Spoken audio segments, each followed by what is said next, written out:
while ago, my best friend sent me a video of the Soldier Poet King trend and told me I should do it too, to which I excitedly agreed. Instead of myself, I used my characters Molly, Pierna, and Twyla. I actually really liked the end result, but I struggled during the drawing phase. More specifically, I couldn't get Twyla right! And you know what better way to improve your character art than by drawing them over and over and over again? How do you do? I'm Flintaroo, and I just did a 24-hour drawing challenge. Twice. I've laid out a couple rules for this challenge. One, I'm only allowed to draw these three characters. And two, once I draw one of them, the 24-hour timer starts and it does not stop for anything. Not for sleep, and not for my 5-hour YouTube break. Alright, ready? Go! Before I start talking about the art, I should give you context about my story setting. This all takes place on a world called Cristarme, a planet with many parallels to Earth. The sky there is lavender, and the vegetation is naturally different shades of purple. About 60% of the plants are actually made of crystals, some of which are edible. I haven't drawn a map or anything yet, but there's this main, huge land continent that's the center of the world, with some islands around it. Twyla is from one of those islands, called the Moon Queendom. The queendom draws its power from moonlight, and its people are blessed with a higher affinity to magic. Twyla is very skilled with magic, and she's currently training to be a mage. For the first drawing, I decided to make a new design ref for them. Although, I'm gonna need to do it again, because I don't really like this one. I'm not gonna lie, these first sketches were kinda rough. I was very aware of the timer, and that made me anxious, which in turn made me messier. I like to keep my art messy sometimes, but this batch was... Some of them I like, some of them I don't like. That's just how things go sometimes. There were two things I struggled with while drawing Twyla: their hair and their body. Twyla is a twig, a beanpole. She's skinny and very tall. If I wanted to give her bunny ears in a photo, I'd have to stand on a chair. I want her body type to be kind of rectangular, so their head's a bit longer and more angular than what I'm used to, but that'll become easier the more I draw them. As for her hair, I changed the bangs since that was the main thing giving me trouble. For some reason I didn't have just straight across bangs before. I was trying to make them different, but that wasn't working out because I'm not used to drawing bangs. She's also got these little side pieces that stick out, and when they get agitated, they start to turn into little zigzags and wiggle. It's actually kind of cute. Don't tell her that, though. It'll only make them angrier. Twyla is an eccentric person, so I wanted to show that in her outfit. It's not too out there because she still needs to be presentable, but because she does have a high position. She has a high ranking position, but her outfit it's just enough for you to be like, where do you get that? My first design is better at showcasing that than this one. I also had really interesting hair to go with it. I've been constantly debating which hairstyle I should use, so I came up with a compromise. Twyla is always using a bunch of magic energy and testing her limits, and when she uses too much, her hair gets wild. It's wild. You'll see an example later. When they eventually get a haircut, their hair gets stuck in that wild state and they just have to live with it. So that's how I have both the pretty straight Rapunzel hair and the wild mad scientist hair. Speaking of magic power, you're probably wondering where she got those scars from.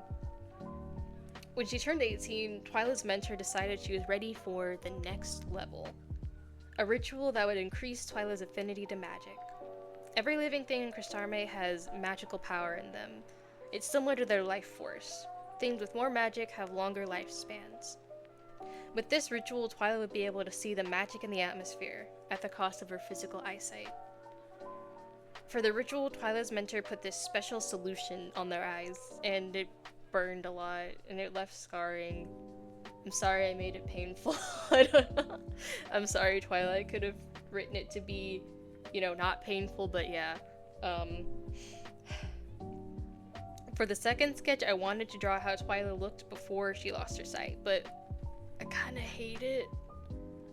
really, I don't like the part over the chin and the hair. I thought, like, I don't know what you call it, like, whenever the fabric goes over the chin. I don't know. I thought that would be cool, but then it didn't work out. Note, they will always wear a corset. They're just a corset kind of gal. They like corsets. But I think every time I drew them, I think it was different each time. I don't have a consistent design for Twyla yet, I guess. I do like her eyes in this one. And she's wearing a bow that Molly put on her. The third sketch, I tried to put more detail into their hair. I really liked the idea of the silver orb, but what was happening in my brain didn't show up on the canvas. In her later designs, she has the silver orbs floating around her to guide herself around. They're essentially a cane or seeing eye dogs. So I wanted them to be an accessory in her younger age as a nod to that, but I guess I'll have to experiment more because they don't look that great in my two sketches. The fourth sketch, I realized Twyla really fits the dark academia vibe, and so I wanted to put them in a modern outfit, and I actually love this. I want to draw them in this again. I might go do that right after I finish recording.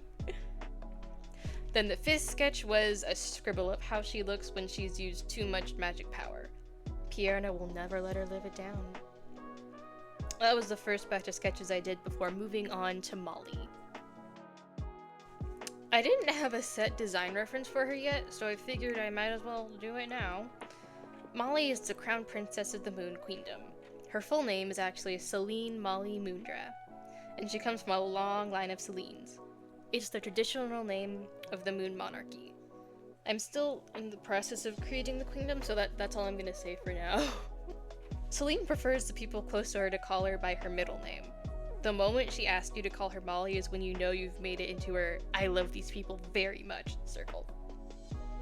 It's not that she dislikes her name or the tradition, but she wants to have her own identity outside of being the crown princess. She loves her people and enjoys carrying out her royal duties, but she doesn't just want to be known as Celine, Princess of the Moon Queendom. She wants to be known for her bright personality, her love of lotus flowers, the way she can magically untangle anyone's hair. Basically personal details. There's only a few queens in the queendom's history that have their personalities and hobbies described in the history books, and she wants to be like them. She admires them. She just likes, reading about those different details about people. Molly is 100% an extrovert. She loves meeting others and surrounding herself with interesting people. It's hard to talk about her without talking about her connection to others. That might also be because she's a relatively simple character. I don't know, not every character has to be complex. Sometimes it's nice to just be like, oh, here's my cheerful little princess, instead of, here's my cynical mage who had to lose her eyesight to increase her magic and is sometimes grumpy because she has trouble opening up to people. Speaking of mages, in typical extrovert meets introvert fashion, Molly kidnapped Twyla and wouldn't leave her alone until they became the bestest of friends. Molly and Twyla are extremely close, and it would be unusual to see one without the other for too long. Molly is the only one Twyla will be vulnerable with, and she was their pillar of support when they went through their ritual. I should give it a name, so I don't have to keep saying the ritual. Gift-giving is Molly's love language, so she tends to shower people with gifts. The first gift she gave Twyla was this blue ribbon, and they wear it with every outfit. She also got this set of moon earrings for both of them to wear. Like a friendship bracelet, but with earrings. Do they make friendship earrings? I feel like that'd be kind of inconvenient trying to put your ears together to make the heart. I don't know. This is very specific, but whenever Twyla received the earrings, she went to put it on her right ear, and Molly went, not that side. Put it on your left ear. And Twyla goes, why?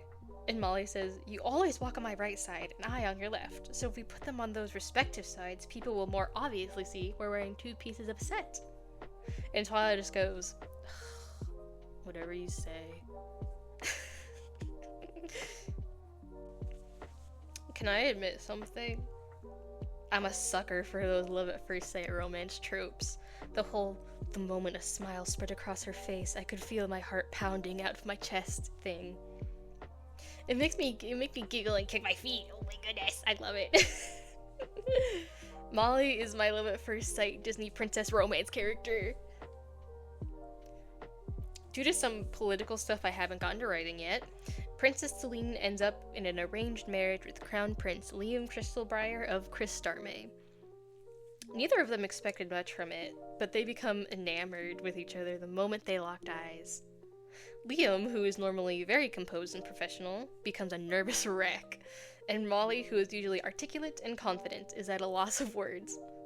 Fun fact, when I was designing Molly's eyes, I wasn't really sure what I wanted to do, but then "your eyes are sapphires," or what is it, "your eyes are like sapphires," scenes from Aristocats popped into my head, and I immediately went, "Her eyes need to be a starry sky and Liam needs to compliment them." Needless to say, I will be sketching them for that audio at some point, maybe for Valentine's. This arranged marriage is how Pierna, Molly, and Twyla all met. Molly and Twyla left the Moon Queendom to stay at Cristarme, and Pierna is currently employed as Liam's covert bodyguard. Pierna and Molly immediately hit it off. They feed off of each other's sunny and chaotic gremlin energy. and Twyla, they put up with Pierna because Molly likes her. I really love drawing their trio dynamic. You've got the happy one, the grumpy one, and the chaotic one. I want to draw them as different iconic trios sometime. I want to draw them as Lolly Rock. That's what I want to do, really. And the Powerpuff Girls, that's what I want to do. The last drawings I did were testing some things out. I tried using the calligraphy pen to draw. That was my first time using it for sketching. And it was difficult at first, but now I have a lot of fun using it. You'll see I continue using it for sketching in the future ones. I also wanted to start drawing mini comics so I could practice writing dialogue and other stuff. It's another fun way to showcase my characters' personalities. I love it. I had so much fun making those. And lastly, I drew the trio in a hug. And it's just I think that's the only, full drawing I did in this set. By the time I finished all this, it had been 12 hours, so I decided to take a break. And proceeded to sleep through the rest of the challenge. Looking back, I did quite a bit, but I was sad I didn't get to draw Pierna. I wanted to talk about her this video. So a month later, I did another 24-hour challenge. The rules are the same as before, but I added that I can draw Liam. Ready? Go. I'm going to preface this by saying I love Pierna a lot. I'm going to be restraining myself because I could talk about her for the next 5 hours, but you guys on YouTube don't know me yet, so I don't know if you want to hear that. Anyway, first, here's some more world-building lore. There are several different species on Cristarme: humans, elves, fairies, mermaids, werebeasts, and beastkin. Maybe more as I continue figuring out things, but we'll see. There's a difference between werebeasts and beastkin. Werebeasts can fully transform into an animal, whereas beastkin can only transform a part of their body into whatever animal is in their DNA. Pierna is a bear beastkin, and she can turn into her arms into these big, huge paws. I need to work on making them look more like bear claws. Right now they just kind of look like hands. The beasts are very militant, and their society leans more towards strength. They're more likely to take on jobs like joining the military, cage fighting, construction, professional sports, stuff like that. They focus on physical power, but they also really care about bonds. Friendships and family ties are very important to them. If you get in trouble, you call your beastkin friend. They got you. They buried the body yesterday. Because of their traits, many countries and organizations desire them. Anyway, for the second go at the challenge, I started off with some light sketches. Pierna has this one thing that only really shows if she's being super expressive, and I was very excited to draw that. First one was a big, toothy grin, and the second was supposed to be her looking over her shoulder from behind, but I changed it because I couldn't draw her back right. I'm gonna admit I was very distracted this day. I mean, I normally get derailed when I'm drawing Pierna, but for some reason I was more distracted than usual. I think I was just having a paper shredder brain day. After the warm-up sketches, I started making references for her design, and I kept daydreaming about Pierna instead of drawing her like I was supposed to. Does anyone else do that with their characters? They just daydream about them instead of actually drawing them. I don't have a good segue for this, so I'm just gonna... Pierna is the protagonist of a story I'm writing titled Of Love and Regret. Originally, I was working on a story where Molly and Liam's daughters, Luna and Flora, were the protagonists, but I hit a wall with the plot. I started backtracking and thought about how Kristarmai was before Luna and Flora's time. This worked so well that I decided I'd just put my effort into the prequel first, and their story can wait. Of Love and Regret follows Pierna's life from a tween to adulthood. I don't have a set synopsis yet. I need to work on that. I need to get on that. I think it'd be a bit more fun to show than tell, but you know, I can still give the snippets of her life as I talk about her designs, yeah? Pierna was trained to be an elite soldier from a young age. She showed great promise and was the higher-up's favorite, until her jealous colleagues set up a trap and she was ambushed by a crystal bear. Crystal bears are extremely dangerous, and she's very lucky that she made it out alive with her limbs intact. She did lose her right eye, though. That sucked. I wanted her soldier outfit to be simple and stealthy, because I imagine a lot of her missions taking place in the dark. She's like the surprise heavy hitter who comes out of the shadows and just starts throwing people around. I labeled the next design as teen, but it's more older teen. Pierna was about 17 when she was ambushed, and the one who found and saved her was a fairy named Eve. Eve is the most important person in Pierna's life. At first, Pierna was a bit standoffish because she was processing everything that happened, but after a few days she started to open up and her true chaotic nature came to light. Everyone thought she was dead, so she just went, you know what, alright, I'm retiring and I'm just gonna chill here with Eve. They can just assume I'm dead. Eve is a seamstress, so she made Pierna a new outfit and gave her a handkerchief/bandana to cover her scar. Will say, Eve likes windows and hearts, so one or both of those will always be on the clothes she makes. Pierna learned she loves huge fluffy boots. She wears those all the time. I wasn't having a good leg/shoe drawing day though, so if they look weird in any of these, pretend they don't. Just do that for me, please. Pierna spends a few years with Eve, and for her next main outfit, she says no windows, and Eve is like, alright. In exchange, she puts a bunch of hearts everywhere. This is the only outfit I did on the spot. The other three I already had a reference or strong idea for, but not this one. By this time, Pierna has grown comfortable with her scars and no longer feels the need to cover them. She's also a lot happier and more carefree. I meant for her expression to be very cheerful, but I feel like if I put a shadow over her eye, it could very easily be interpreted as menacing. Like a mother going, sweetie, where were you last night? I had no idea what to do for her shoes. I thought open-toed shoes would look good with the dress, but immediately in my head, Pierna said, I don't want my toes to be naked. So I scrapped that. I went with boots. Those are her favorite type of shoes. Then Pierna was summoned to be Crown Prince Liam Crystalbriar's bodyguard. The king found out she wasn't dead, and he wanted her strength. She left for Kristarmai's capital. The last outfit is what she wears at the palace. This definitely didn't lead to, a brutal falling out between her and Eve. What? No, why would you think that? So, after I'd done the sketches for the designs, I fell asleep, and this time I didn't sleep through the rest of the challenge. When I woke up, I finished the designs and then moved on to sketching this comic. The King of Cristarme is a relatively good king, but he lacks empathy. He prioritizes efficiency over people's emotions, which isn't necessarily a bad thing, but there are times when you need to take other people's feelings into account, and he doesn't do that. He focuses on what he thinks is right. Liam wants to make up for what his father lacks. He wants to understand what his subjects feel and help them work through it. He can be a bit harsh with his words at times, but he has good intentions.